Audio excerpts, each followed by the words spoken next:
Gente muito importante, falando coisas importantes em poucas palavras. Olhe só o super time de hoje.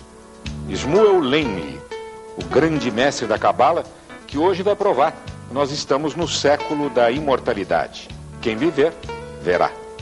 Anselmo Góes, o mestre do moderno jornalismo, que está por dentro de tudo e de todos. Sua imortalidade é a sua sabedoria política.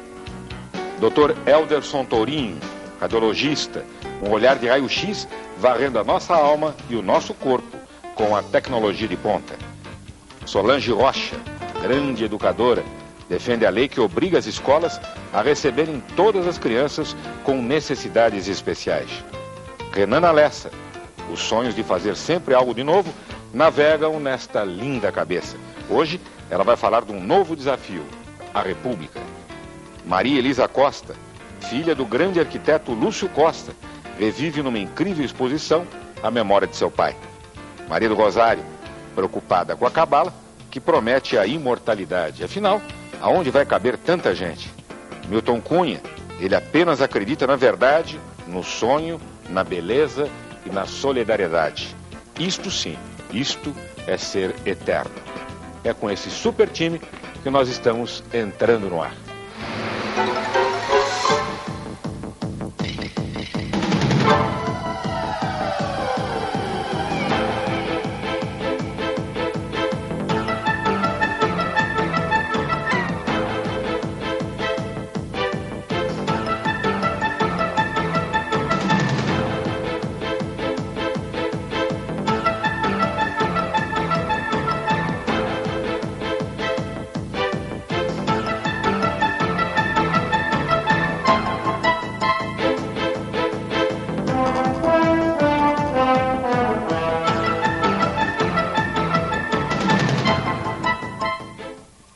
Imortal, imortalidade, são palavras que vão muito além da nossa imaginação.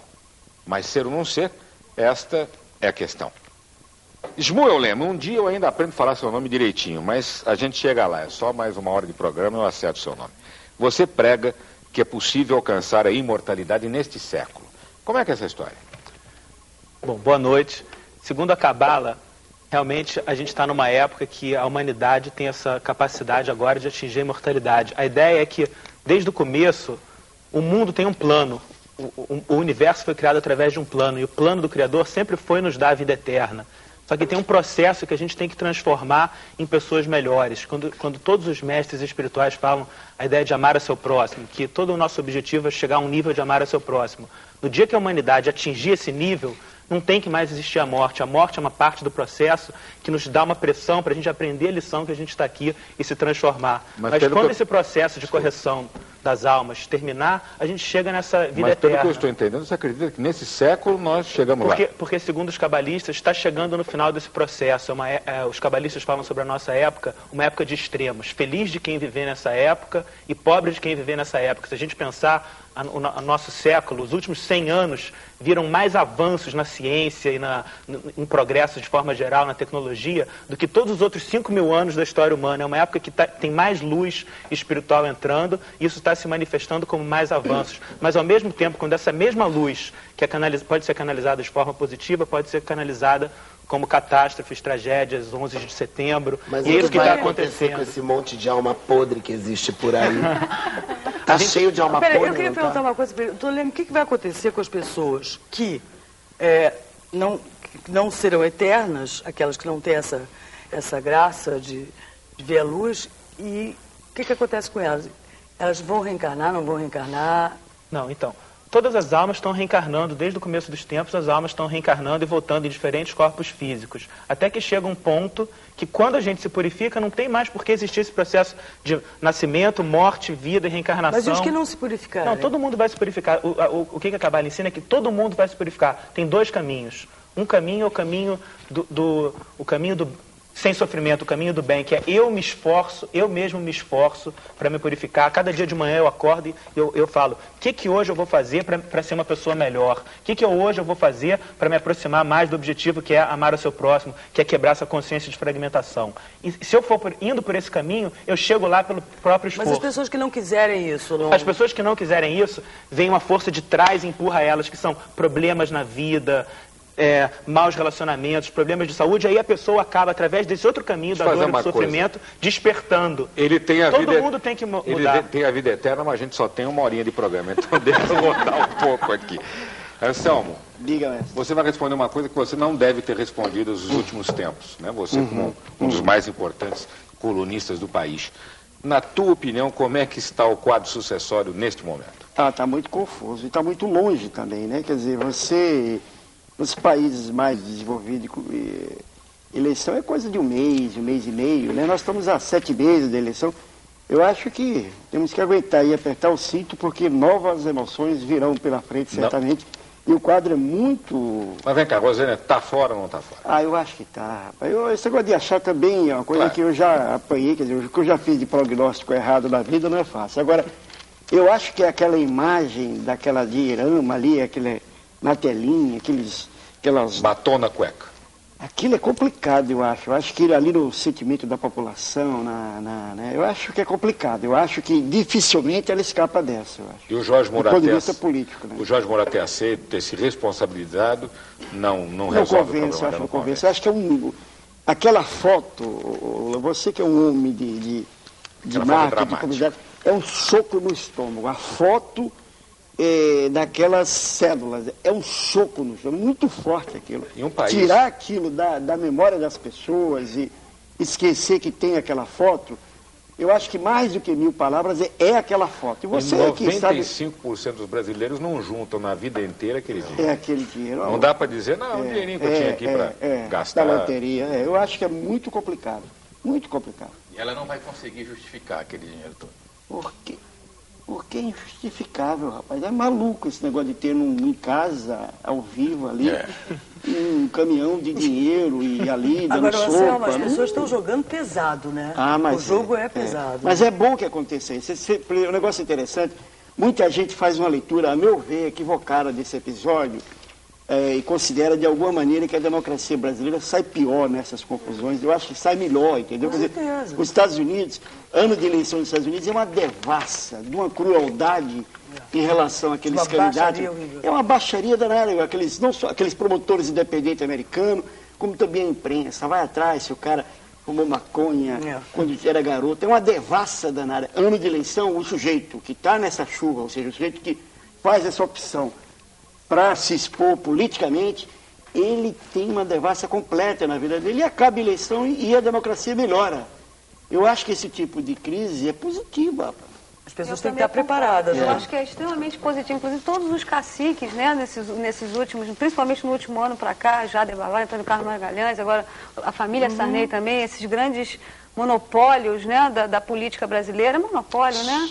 Aproveitando que você está falando, então já vou lhe manter a palavra e me conte uma coisa. Qual é a importância deste Plano Nacional de Educação que prevê uma integração na escola das crianças com necessidades especiais? O que significa isso? Qual a importância disso? A gente fala muito em resgate de cidadania. Eu diria que nesse caso dessa população, digamos, desassistida, que está numa outra idade média, o Caetano fala dos meninos abandonados que estavam numa outra idade média situada no futuro, né?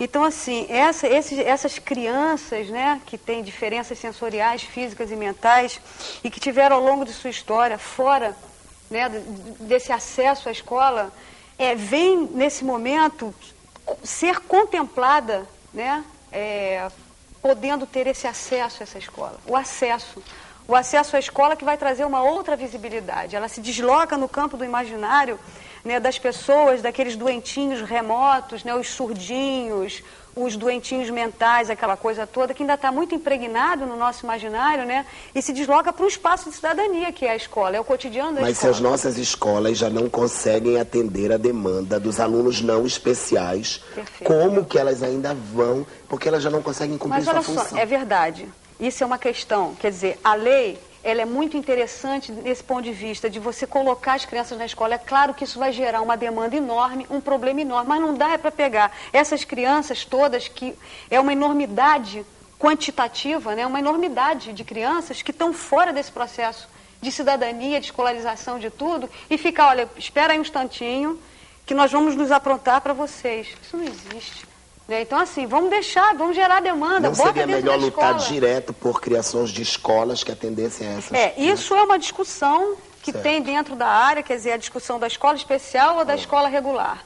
Só que a escola especial é difícil você criar escolas especiais, né? Você vê em municípios, por exemplo, em que você tem um quantitativo de crianças com diferenças sensoriais, com diferenças mentais, com diferenças físicas, em número que não formam uma turma. Então você vai fazer o quê? Vai segregar, vai criar turma, as turminhas assim dos diferentes, dos maluquinhos, etc, etc. E no fundo não é uma coisa discriminatória?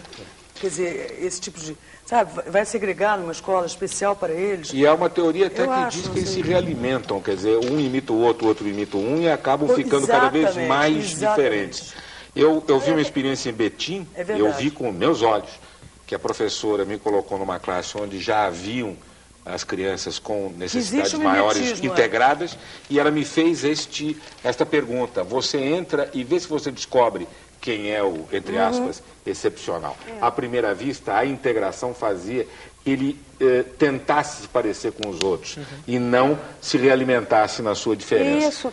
Essa experiência eu vi. Se eu tivesse tempo de contar 30 segundos uma história, é muito interessante. Uma vez uma aluna minha me contou assim: professora, eu tive uma experiência incrível, né? Lá no determinado município que eu estava, então montaram lá uma turma e me deram a turma. Então tinham a turma dela, tá? Uma escola. Duas crianças com síndrome de Down, 2 surdos, um cego, um psicótico, um autista, enfim. Era esse grupo.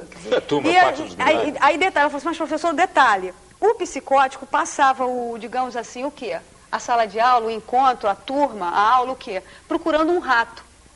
No imaginário dele, procurava um rato. Não ouvia. E ele procurava o rato, ele levantava, procurava o rato para cá, procurava o rato para lá, e o cego ia para um lado, o surdo ia para o outro, não sei o que lá. Eu falei assim: mas como é que você chegou no fim do ano? Professora, no fim do ano estávamos todos procurando o rato. Claro. Que legal. Entende? Quer dizer, então, essa é uma questão muito complicada, não é? Porque assim, e a gente está numa fase muito narcísica, né? A gente está sempre em busca do mesmo. Né? Por que não? O outro é o desafio, igual, né? Do igual, vamos para o outro, né? Essa questão da alteridade. Por que não o outro, tem né? Que saber a mas não, a gente... Então, essas questões todas Voltamos para você já. Vamos lá. Doutor Helderson, o senhor aqui que foi chamado homem com ouro de raio-x, quais são os exames mais avançados que a gente pode fazer hoje na sua especialidade? Muito bem. Hoje fala-se em diagnóstico por imagem, que é o conjunto de métodos que permitem visualizar o corpo humano no seu interior. Desde a descoberta do raio-x em 1895, a medicina consumiu muitas décadas sem uma inovação. Não havia nenhum outro método até 1960 que pudesse, digamos, complementar coisas que o raio-x convencional não nos oferecia. A partir daí, surgiram ultrassonografia. O método não se baseia em radiação ionizante como o raio-x convencional, mas em ondas sonoras. Na década de 70, tomografia computadorizada. Década de 80, ressonância nuclear magnética. Antes, a medicina nuclear. Então, hoje, o diagnóstico por imagem em medicina está calcado em todos esses métodos. E são métodos que nós diríamos avançados, porquanto permite, que é o fundamento da medicina hoje, é prevenção. Quando se fala em prevenção, não se quer dizer uma forma de evitar uma determinada doença, mas também uma forma de diagnosticar precocemente a ponto de tratar e salvar a vida do doente. E tem exemplos vários que se pode falar sobre esse assunto. Dentro desse aspecto, os métodos de ponta são: na radiologia convencional, a mamografia, diagnóstico precoce do câncer de mama. Na ressonância magnética, são várias as aplicações com relação à detecção precoce de doenças, basicamente no cérebro, na medula espinhal, e em outras várias menos importantes. Tomografia computadorizada está sendo rotineiramente utilizado, inclusive na emergência. E um método, quando atinge a sua maturidade, quando ele passa a ser aplicado nas emergências. E a medicina nuclear, embora em algumas áreas tenha perdido a sua vitalidade, em outras ganhou. Por exemplo, na avaliação das doenças do coração. na síndrome isquêmica, quando falta irrigação sanguínea por obstrução das artérias coronárias, o método de medicina nuclear é fundamental. Então vejam, a avaliação da massa óssea na paciente com osteoporose.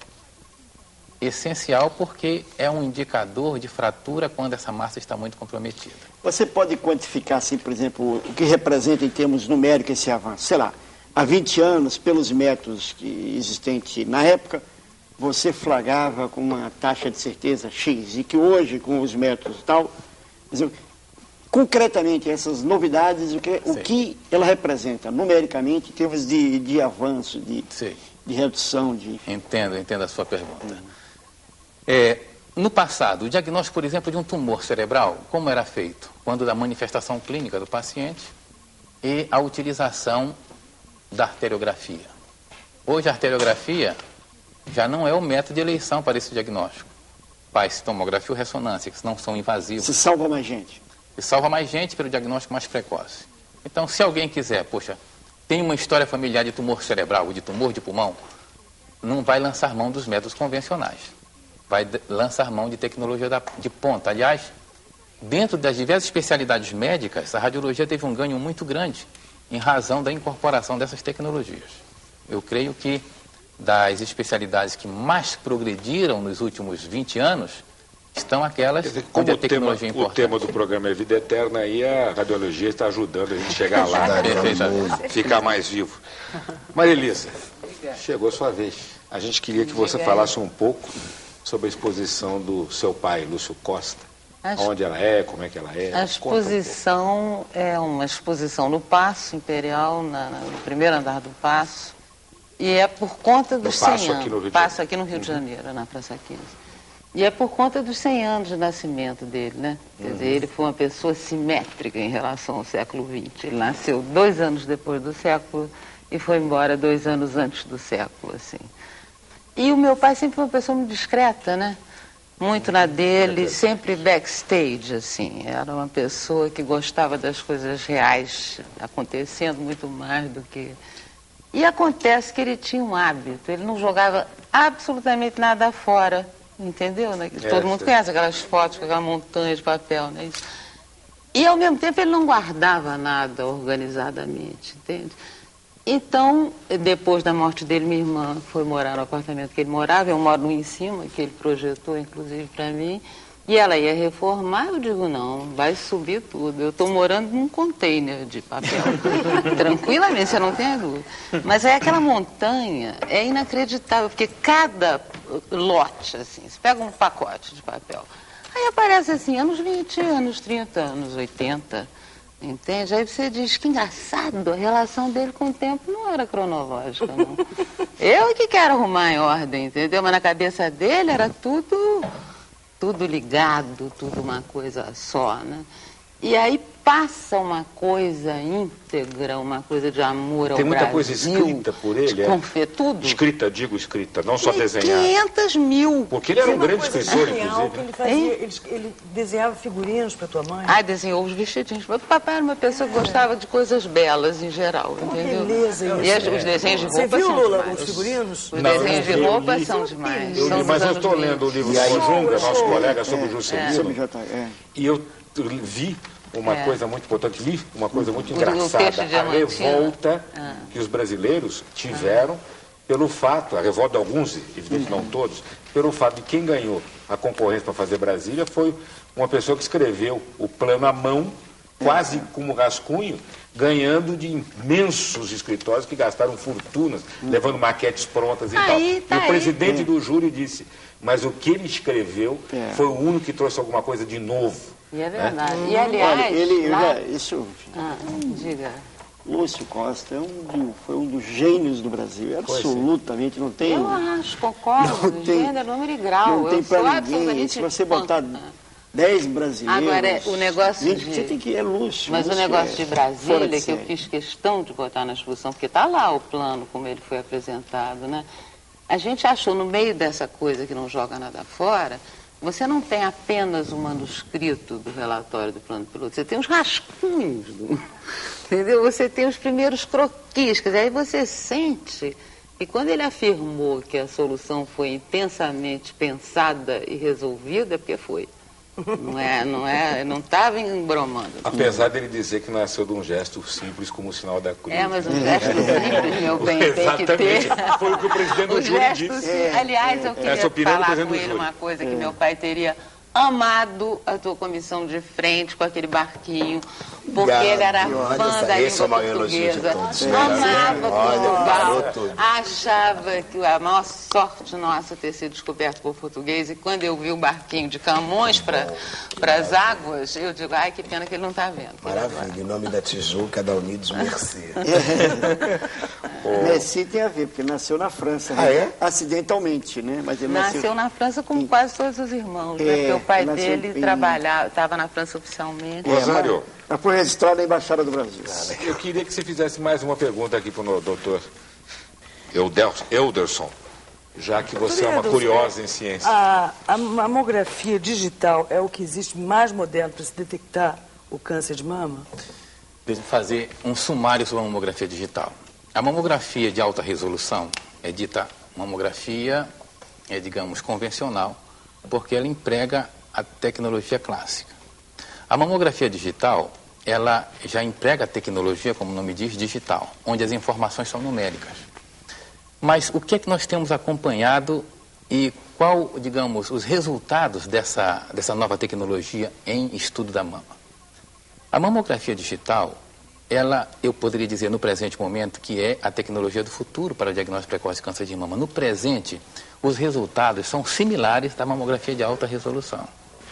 Há um equívoco em hipertrofiar no presente estágio de desenvolvimento da mamografia digital, dizer-se que ela é superior à mamografia de alta resolução. Ainda não. Os senhores se lembram como evoluiu a máquina fotográfica digital? Começou com 500 pixels, depois 500 mil pixels, foi para 1 milhão, agora nós estamos com 3 milhões, 5 milhões de pixels. Mas se comparar com a mamografia computadorizada, qual seria a diferença de acertos entre uma e outra? São similares. Tem vários trabalhos, e aí eu posso me reportar a vários trabalhos que foram publicados na principal revista de radiologia do mundo, que é a Radiologia, uma revista americana, onde os autores chegam à seguinte conclusão: não houve diferença entre uma e outra, porque os trabalhos são baseados assim. A mesma paciente se submete à mamografia digital de alta resolução. No final, eles computam e vejam. Quantos casos de câncer de mama a digital detectou? Tanto. A alta resolução, a mesma coisa.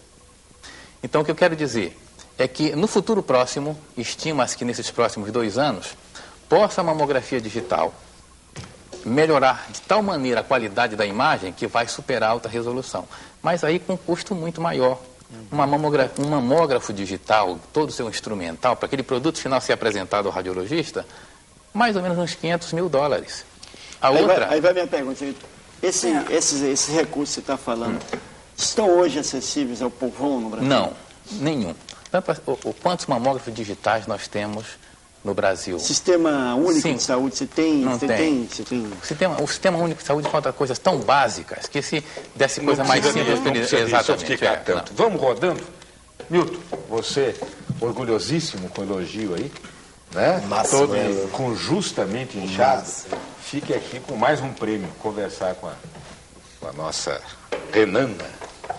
Você está dentro de um projeto maravilhoso, de um novo programa, né? Então, conta pra gente que programa é esse. Pois é, estou super contente de estar apresentando Domingo com Atitude, junto com o Léo, com a Giovana, a gente desde Caderno Tim, já recebendo todo o carinho, e agora preparando uma coisa nova, né? Uma coisa meio arriscada, né? Deixar o Domingo com Atitude, que já estava fazendo tanto sucesso, mas a gente espera que essa atração vai agradar ainda mais, porque é uma casa, um barato. Nessa época aí de tantas casas famosas, né? Eu espero que a nossa agrade ainda mais do que essa tenha agradado. Com certeza, bem mais inteligente, acredite. Mais, né? Acho que na TV a gente pode esperar alguma coisa melhor. Com certeza. E são 7, é como se fossem 7 programas dentro de um programa grande, que é o programa que eu vou apresentar, todos eles gravados. E aí são partes da casa. Tem a cozinha com a Giovana, o programa Gororoba, ela vai receber convidados. Tem na garagem com o Léo, que não podia ser outro lugar, né? O Léo recebeu as bandas e tal, na garagem. A gente vai ter a da Granja também, que participa no Domingo com Atitude, né? Vai estar no quarto de empregada, junto com o Ratão, que é uma atração nova, um personagem novo que está sendo criado.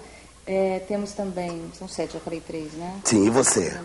Eu vou estar num escritório, uma espécie de canto de estudo, falando com o público por 0800 e por e-mail, que é o que eu adoro, estou adorando não deixar essa parte do ao vivo de lado. Ótimo. E chamando todos os quadros e tal. Quero participar da gravação deles todos, estar pelo menos lá presente para ver o que está acontecendo. Sucesso para a República. Vamos lá para o intervalo e voltamos já já com o primeiro time. Primeiro time. Oferecimento Embratel. Com a Embratel você fala mais e paga menos. O Brasil voa com as asas da Varig. Voar sempre fascinou você. Lembra a primeira vez? Você não via a hora de comprar a passagem. O embarque foi outra confusão e a decolagem desconfortável. Opção de rota não existia. Mas voar era o que importava. Você cresceu e quer rapidez no check-in, a maior malha aérea, conforto e segurança. Hoje, você voa com a gente. Varig, a melhor companhia aérea do Brasil, cresceu com você. Alô, Embratel? É o seguinte, se a minha empresa faz DDD sempre no horário comercial, vocês têm aí um plano para pagar menos, não tem? Tem. No seu caso, é o plano Sempre 21. Até 48% de economia no horário comercial. É o que eu quero, pode mandar. Pronto. Agora sua empresa fala mais e paga menos. Liga para a Embratel. Ela tem sempre um plano sob medida para você. Falar mais e pagar menos. Embratel, sua única empresa de telecomunicações. Olha, gente, os remédios genéricos são uma grande conquista. Tem a mesma qualidade dos remédios de marca e custam muito menos. Já existem mais de 500 genéricos e esse número vai crescer ainda mais se o senhor doutor, na hora de prescrever um medicamento, receitar o genérico. E você, se o médico esquecer, lembra ele. Genérico com G de Gugu. Genéricos. Peça ao médico para receitar e à farmácia para vender. Ministério da Saúde. Governo do Brasil.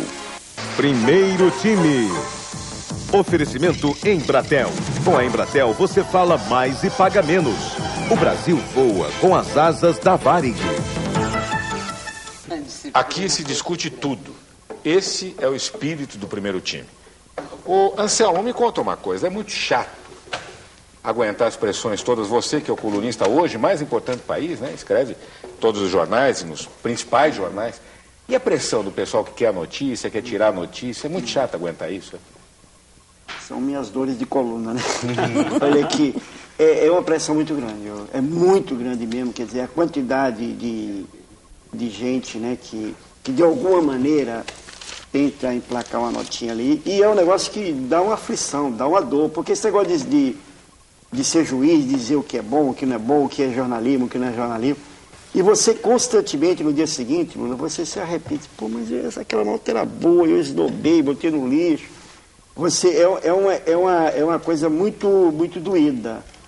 Porque é uma pressão grande, quer dizer, daria para você fazer 4, 5 colunas. E ao mesmo tempo você tem que fazer ali uma escolha, né, de Sofia, e você faz muitas vezes errado. Mas você erra, que não é brincadeira, a mão. Pô, aí você... 3 dias depois a nota sai no boixão, o pessoal, você está no café, o cara elogiando a nota que você esnobou 3 dias. É um negócio complicado. Mas mas é muito feliz também, muito feliz, muito feliz. E o pessoal usa de todos os tipos, agradiozinhos, tenta mandar presente, não, manda uísque e tal. Você sofre tudo isso ou você já está por cima desse problema? Não. Você já está com a fama de incomprável? Não, hoje mudou muito também essa relação, né? Do ponto de vista da ética, do trabalho do profissional, de mínimos, de oferecer um convite para um show. Isso, eu acho que as regras hoje são outras. Eu acho que o grande poder de sedução que qualquer um tem é notícia. Você dá um filé mignon para um colunista que no dia seguinte você pode pedir uma carne com osso que ele atende. Mas dá um filé mignon, eu acho. Eu acho que melhorou bastante. E o inverso, Anselmo, aquela notícia que vai, digamos, prejudicar de alguma maneira um determinado grupo, um determinado indivíduo, e a pressão para não sair a notícia. Como é que você administra esse fato? Não, ela é o seguinte, quer dizer, tem um lado, vamos dizer, de você... Você tem de certa maneira, você tem na mão uma arma, né? Lhe dão uma autorização para você atirar, né? Um 007, não é isso? Você tem um pouco isso na mão. Como é que você exercita isso diariamente, não é isso? E em alguns casos é fácil, entendeu? Quer dizer, você tem uma notícia contra o Sérgio Nai, eu não preciso, bato ali, vou para casa, durmo que nem uma criancinha, mas o mundo não é só assim, entendeu? entre o Sérgio Naia e o Betinho, tem um monte de variações em Fá sustenido ali, gente que é mais ou menos mal, ou mais ou menos bom, é mais ou menos mal do seu modo de ver, ou então mais ou menos bom do outro modo de ver. Então você acertar essa coisa é um serviço muito difícil e com uma margem de erro muito grande. Agora, as pressões, quer dizer, de um modo geral, você tem muito pouca pressão, muito pouca, no sentido dessa pressão que eu estou falando é o seguinte, você, a partir de um determinado momento também da sua vida, você tem o direito de botar mais ou menos o que lhe vem à telha, entendeu? Você tem um pouco esse direito. Quer dizer, eu acho que uma pessoa como Márcio Moreira Alves, você não vai, um diretor de um jornal, vai dizer, não bota essa nota. Entendeu? Ele já tem ali, um direito adquirido que lhe dá o tempo, lhe dá uma experiência, lhe dá um certo nome, né? Mas é uma coisa que você diariamente tem que ver se é isso mesmo, se você não está errando, se você não está sendo injusto, e volta e meia você é injusto, né? E, enfim, é difícil. Solange, na sua experiência, como é que as outras crianças, as palavras são difíceis, né? As ditas normais, tratam ou aceitam essas que têm dificuldade? A minha experiência maior é com surdos, eu sou professora de surdos, né? Mas é claro que a gente pode falar um pouco sobre isso através de observação. Eu diria o seguinte, o problema não é a criança. A criança ainda não está ali totalmente passada, né? Ainda não assimilou todo esse preconceito que ele é construído ao longo da vida de um cidadão, né? Então, assim, a tendência da criança é aceitar. É aceitar a outra criança, quer dizer, depende muito também da criação, de como está nesse espaço, de como é esse espaço já dentro da escola. Quer dizer, eu não sei se a tua pergunta é objetivamente já dentro de um espaço em que numa proposta de uma escola, inclusive, existem experiências extremamente positivas. Porque a criança também, por outro lado, é muito cruel. E a minha pergunta está mais ou menos baseada no seguinte, se você coloca uma criança com deficiência, as outras não vão acabar fazendo uma pressão, tornando a vida dela um inferno. Esse é o perigo, assim, por exemplo, essa lei, pronto, agora é uma força de lei, está aí, o Plano Nacional de Educação, toda criança tem direito à escola, independente das suas diferenças sensoriais, físicas e mentais e tal. Aí a escola vai e fala assim, vamos embora, vamos entrando. Então é claro que aquela criança, né, que nunca esteve com a sua visível para aquele conjunto, para aquela sociedade ali, ela vai entrar como um elemento estranho. Então todo mundo vai estranhar. Não pode ser assim. Tem que ter todo um preparo para quando as crianças ou aquela comunidade, né, não esteve ao longo da sua história, enfim, acostumada com a convivência com essas pessoas diferentes, é claro que é preciso ter um trabalho aí, um preparo, porque essa criança vai ser rejeitada. Mas você não respondeu a notícia, a pergunta que eu acho, enfim, a meu juízo importa assim. O que é melhor, no mundo melhor do mundo, quer dizer, no melhor pedaço do mundo, o que é que existe mais? São escolas segregadas ou misturadas? Na realidade, onde você admira, as pessoas estudam separados ou juntos? No meu ponto de vista? Eu sou a favor da mistura. Mas como é que é a experiência mundial? Suécia? A tendência hoje é essa. A tendência hoje é essa. Inclusive, a lei, por exemplo, Plano Nacional de Educação, a própria Lei de Diretrizes e Bases, ela vem fundamentada com documentos indutores internacional. De misturar. De misturar. Tá, né? E agora Teve já uma reunião. Passou a lei. Já passou. Agora como é que vai lei. ser esse preparo que você está dizendo que a escola vai ter que ter? É assim, você tem que capacitar os professores, você precisa também tratar dos espaços, né, o espaço da escola. Tá, em que tempo pretende-se fazer isso? Eu acho assim, pois é, essa questão... 1 ano, 2, 3? Não, é para já. As escolas, lei já está valendo. As escolas precisam cuidar dos seus espaços também, porque, por exemplo, você vai receber pessoas com dificuldades de locomoção, né? Pessoas que não enxergam, então você tem que construir um outro espaço, essa escola ela tem que mudar também, essa proposta inclusiva, ela é uma proposta que mexe com tudo, da arquitetura às relações entre as pessoas. Dá trabalho, mas é louvável, não é? É louvável, não, é um trabalho insano, é difícil, a resistência é enorme, o professor ganha pouco, na realidade é essa, todo mundo sabe qual é a realidade do professor hoje no Brasil, quer dizer, é um absurdo, a formação do professor também deixa muito a desejar. Mas vejam, eu acho que esse tipo de situação não deve impedir essa proposta. Agora, qual é a proporção de aceitação dos pais dessas crianças? Eles querem, de repente, ver os filhos lá ou eles têm medo de uma superproteção? Com certeza, mas essas crianças ainda estão... eu volto à questão do Caetano. Eles vivem numa idade média. Eles estão representados como os doidinhos, como os coitadinhos. Então, isso é muito complicado. Deixa eu continuar aqui. Renana... Tá vendo? Falou, eu faço uma punição imediata. Sou um bom professor. O seu diretor, o Pedro Paulo, é muito criativo, é conhecido, aliás, está ganhando, é concorrente a um prêmio super premiado, é um prêmio muito importante, importante em termos internacionais. Mas ele já não é mais nenhuma criança. Como é que é a relação dele como diretor com os jovens? Ele respeita, ele aceita? Aceita muito, dá espaço. Tem um desses quadros, um desses programas, dentro desse programa maior, é um programa que vai ser apresentado por uma amiga minha que é psicóloga e que participou tanto do Caderno Tim, deu um espaço tão grande, ela tinha uma empatia com o público, as pessoas ligavam, chamavam ela, oi, Beta, e tal, em vez de Roberta Corrêa, ela vai estar no banheiro, fazendo um programa exatamente sobre sexo, beleza, comportamento em relação a sexo, saúde e tudo. Então, ele é uma pessoa que está sempre abrindo. Sempre que ele for apresentado a uma pessoa aqui no hall da TVE, ele vai perguntar, mas o que você faz? E tal. Ele sempre está abrindo espaço para todo mundo. Isso é maravilhoso, porque ele também tira muito proveito disso e dá a chance para a pessoa, né? E já acharam a casa, já, onde vai ter um banheiro que dê para fazer quadro Você sabe, o mais difícil é o banheiro. A gente entra na casa, né? A gente tem ido em equipe para ver as casas, e é sempre o banheiro que a gente vai procurar. Compre a expertise do Casa dos Artistas, que vocês fazem. Botam 8 câmeras, uma fechada e o resto. Né? Não, mas a gente está vendo várias casas, e aí a dúvida é exatamente essa. A gente está com previsão para estrear no final de abril, início de maio, mais tardar, mas a gente está vendo casas tão sensacionais que a gente está numa dúvida. Assim. Que legal. Doutor Helderson, o senhor que trabalha com equipamentos de ponta sabe o quanto eles custam.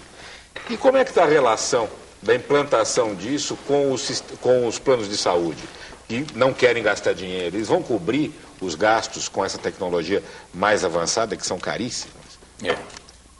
Toda vez que se insere uma nova tecnologia, ele sempre apresenta uma grande resistência a oferecer esse, entre aspas, produto, né? Eles falam assim, a linguagem dos planos de saúde, aos seus usuários, à clientela. Algumas, por exemplo, falou-se ainda há pouco em mamografia digital, alguns planos de saúde já estão, digamos assim, pagando esse tipo de serviço, mas a maioria ainda não. E há de fato uma certa dificuldade em se introduzir essas novas tecnologias. Ressonância magnética, eu me lembro que foi no início muito difícil até se implantar, porque, de fato, o método diagnóstico, ele, quando racionalmente aplicado, ele é muito importante.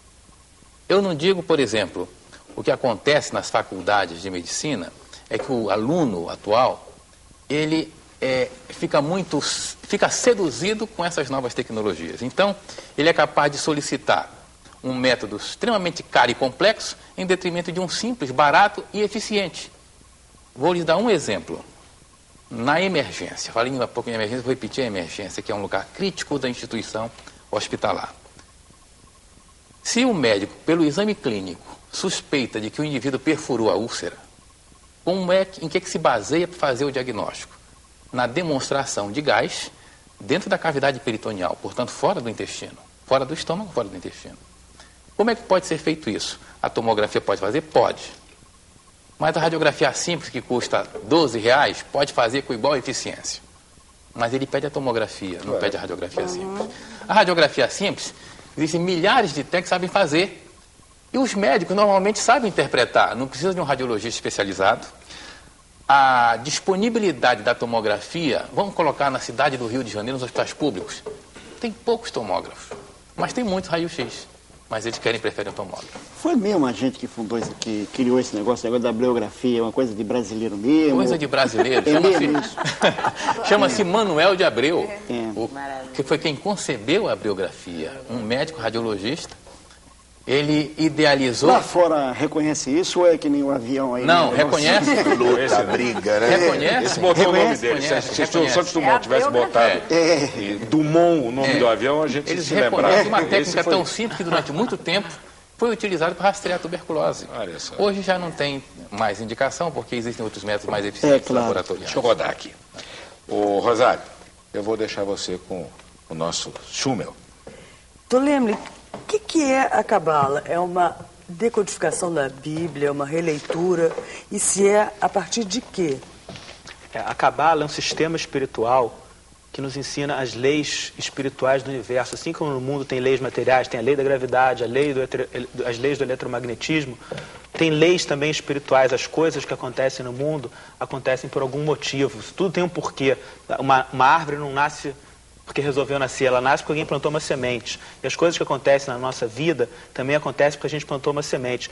Então a Cabala usa a Torá, que é a Bíblia, como um manual, e ela decodifica a Bíblia. A Torá ou a Bíblia, segundo a Cabala, não pode ser lida numa leitura literal, não como aquelas historinhas de Adão e Eva, e Abraão, Isaac, Moisés, o povo de Israel no deserto. Não, por trás daquilo tem toda uma decodificação que ensina para cada um de nós, no ano 2002, como viver... É feita pelo alfabeto, é? Não, por trás das histórias tem ensinamentos. Deixa eu dar um exemplo. Por exemplo, tem uma parte da Torá que fala sobre como as 12 tribos de Israel acampavam no deserto. O que isso importa para nós? Saber que acampavam 3 no norte, 3 no sul, 3 no leste, 3 no oeste. O que isso vai mudar a minha vida? Saber onde que elas acampavam no deserto. O Zohar, que é o principal livro de Cabala, fala que isso está falando de astrologia. As 12 tribos de Israel representam os 12 signos do zodíaco, que são 12 influências energéticas. Cabala é uma chave para entender a sabedoria que está na Torá, seria isso? A sabedoria que está na Torá e como aplicar isso na minha vida prática, no dia a dia, como ter mais controle da minha vida. Nós somos influenciados o tempo todo Cabala por energias. É um dicionário, uma tradução, vamos dizer. É uma interpretação da Bíblia para trazer aquelas histórias literais que não fazem sentido para a nossa vida no dia a dia e entender como que aquilo, na verdade, está nos ensinando a tomar controle do nosso destino através de tomar controle dos campos energéticos que nos influenciam. Eu sou ateu, só me perdoe a burrice da minha pergunta, mas é uma pergunta bem rasteira. E agora você falou no primeiro bloco do Criador. Quando você fala do Criador, eu devo entender o quê? O Deus cristão?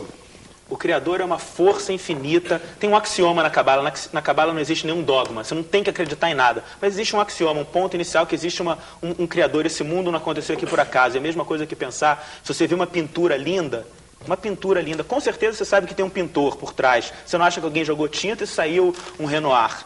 Entendeu? Então a mesma coisa com esse mundo. Existe a natureza, existe as órbitas dos planetas, existe a mente humana, o corpo humano. É perfeito demais. Insistindo, é o Deus cristão?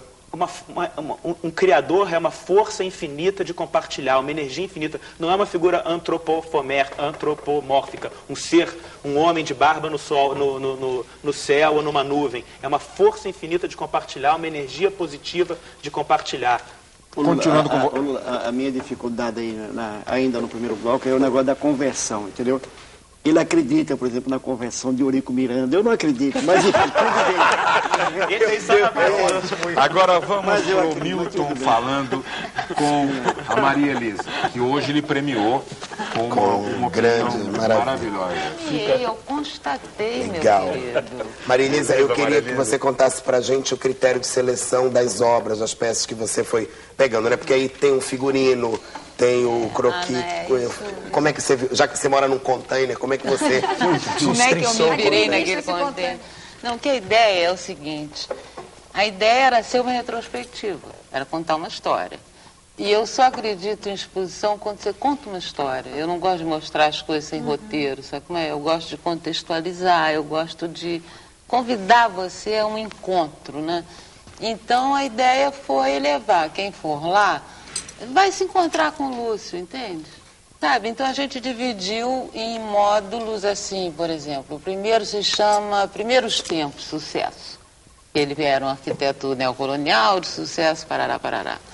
Depois o outro se chama Ruptura, Abrindo Caminhos, que é um outro momento da vida. Depois vem os tempos difíceis, porque ninguém faz uma ruptura sem pagar o preço, né? Depois vem a consolidação, entende? A Guerra Santa, né? Pelos princípios, não sei o quê. Depois, concomitantemente, de certa maneira, vem tradição e modernidade, que é o patrimônio, é o passado e o futuro e o presente, tudo junto. E depois tem a coisa dele com arte, né? Quer dizer, arte, manifestação normal de vida, o novo humanismo científico e tecnológico. Aí tem uma parte mais de arquitetura que a gente resolveu batizar de arquitetura, vírgula, simplesmente, sem frescura. Aí tem encontros, viagens. Olha aqui. E fecha com lembranças caseiras. E nas lembranças caseiras E é uma coisa muito pouco acadêmica. Eu segui o instinto. Lembranças cadeiras. Você falou de Lúcio. Você chamava ele de Lúcio? Depende, eu me refiro a ele a papai ou a Lúcio, depende. Mas tudo bem. Aqui no primeiro time tudo bem. Mas em casa, chamava ele de papai. Como é que ele era pai? Como é que ele era pai? Pai era o máximo. Porque ele era uma pessoa... Porque eu conheço história de pessoas extraordinárias do ponto de vista... Não, mas ele era assim, no convívio familiar. Ele tinha uma papai, característica muito importante, que eu acho, é que ele tinha a dele. E ele detestava que as pessoas se metessem na privacidade dele, entendeu? Ele tinha a dele. Como ele tinha a dele, ele respeitava a nossa. Entendeu? Quer dizer, ele era uma presença de uma solidariedade, de uma generosidade absoluta, mas não tinha repressão sempre, nessa relação, mas nunca se meteu na vida da gente. E agora, a gente nunca se meteu na dele. O Lúcio não se metia, mas eu vou me meter, pedir um intervalo. Voltamos já com o terceiro tempo do primeiro time. Primeiro time. Oferecimento Embratel. Com a Embratel... Já se fala na candidatura da Aécio Neves. Tem gente que até fala que o Silvio Santos vem aí. Outros falam que por represália, só por represália, o Sarney vai se candidatar pelo PMDB. Na sua opinião, como é que vai chegar no fim Lula e Serra nessa bagunça toda? Eu não sei não. Agora, eu acho que não muda não. Acho que José Serra será candidato a presidente do Brasil. Porque ele chegou num ponto que para desmontar tem que aparecer uma outra foto de outro dinheiro, de uma outra coisa.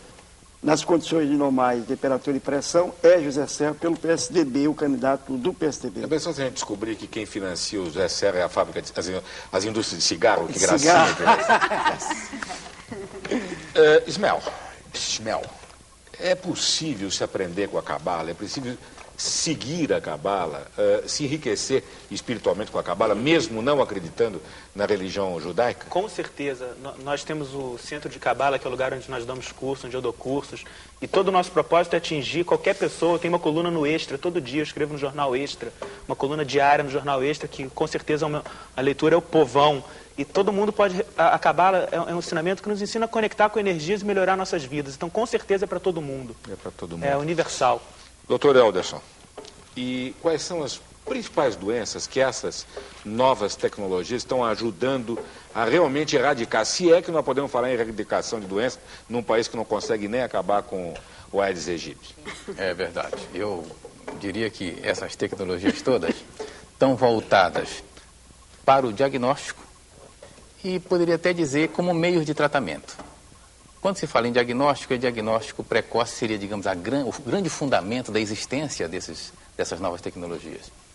E um setor também muito importante do diagnóstico por imagem é a possibilidade de se poder, orientado por esses diversos métodos, buscar novos diagnósticos e fazer tratamento. Exemplo, quando se tem um abscesso no fígado, o moderno tratamento é inserir um catéter nesse abscesso e drenar, não precisa mais abrir o abdômen para tratar. Essa é uma boa notícia. Ô, Rosário, com você aqui, a nossa educadora, que trouxe hoje essa novidade, esta professor, eu sei que a implementação dessa lei é para ontem, né? Que essa história tem que ser logo colocada para trabalhar. Mas não vai se discutir isso, acho? Mais e melhor? Dia 26 de março, tá? Vai ter um grande encontro no Hotel Glória, patrocinado pela Associação Brasileira de Educação, que está aí há 8 décadas, né, discutindo e acompanhando os rumos da educação no Brasil, fundada pelo professor Anísio Teixeira, né, junto hoje com o Ministério da Educação e com a Secretaria de Educação Especial, está promovendo um grande evento, primeiro Encontro Nacional de Educação Inclusiva, 26 de março, no Hotel Glória. Então é importante, não só para as famílias, não só para os profissionais, mas como para toda a sociedade brasileira, dar uma olhada lá, e seria interessante essa multiplicidade de profissionais que deem uma olhadinha nessa discussão e ampliar esse debate para que, de fato, essas pessoas tenham, assim, de alguma maneira, resgatado ou instaurado a sua cidadania. Maria Elisa, pegando um ganchinho aqui na pergunta do Anselmo, como é que conviver, como é que foi conviver com um dos maiores gênios, né, brasileiros? Ele tinha consciência disso? Ele era convencido? Ele era chato? Convencido não era, mas consciente era. Ele sabia perfeitamente bem o valor que ele tinha. Ele tinha um norte dentro dele mesmo, quer dizer, ele era uma pessoa que por isso ele tinha a possibilidade de ser um sujeito ao mesmo tempo convicto e flexível, entende? Ele era uma pessoa livre, definitivamente livre, nunca fez parte de nenhum clube do Bolinha na vida, só fez o que quis e, inclusive, sempre se deu o direito de mudar de opinião, né?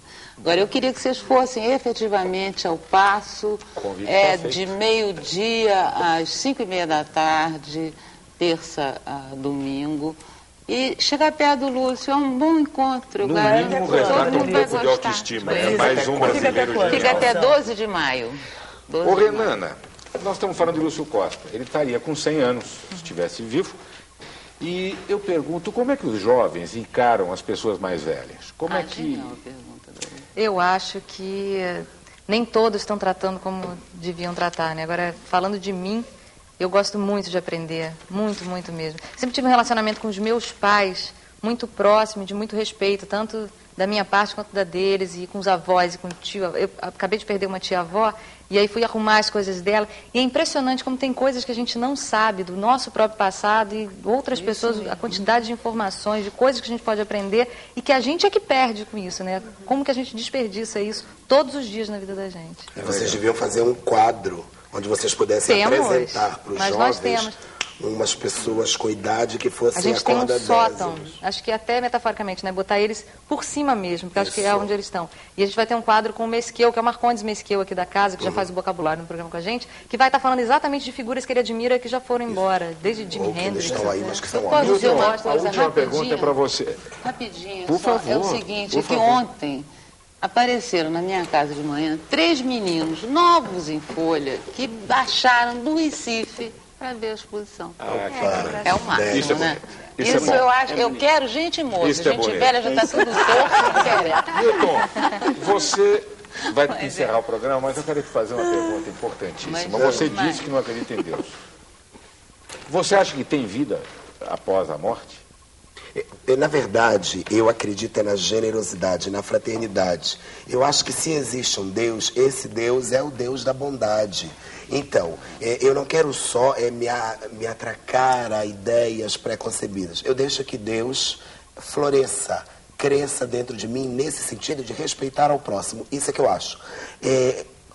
Eu acho que a gente já não consegue nem lidar com a nossa vida aqui, quanto mais se ainda sobrasse vida depois da morte. Meu Deus do céu, é muito trabalho.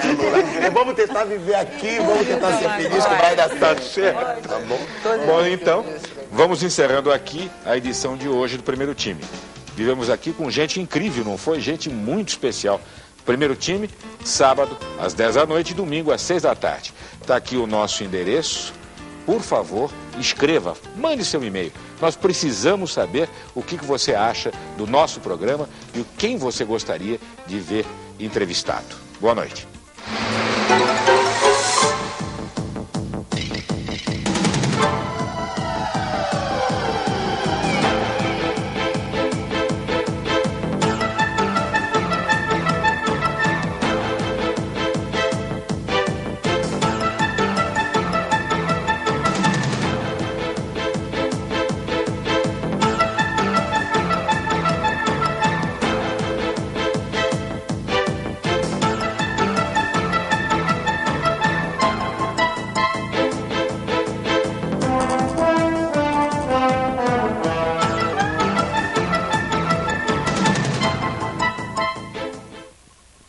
Primeiro Time. Oferecimento Embratel. Com a Embratel você fala mais e paga menos. O Brasil voa com as asas da Varig.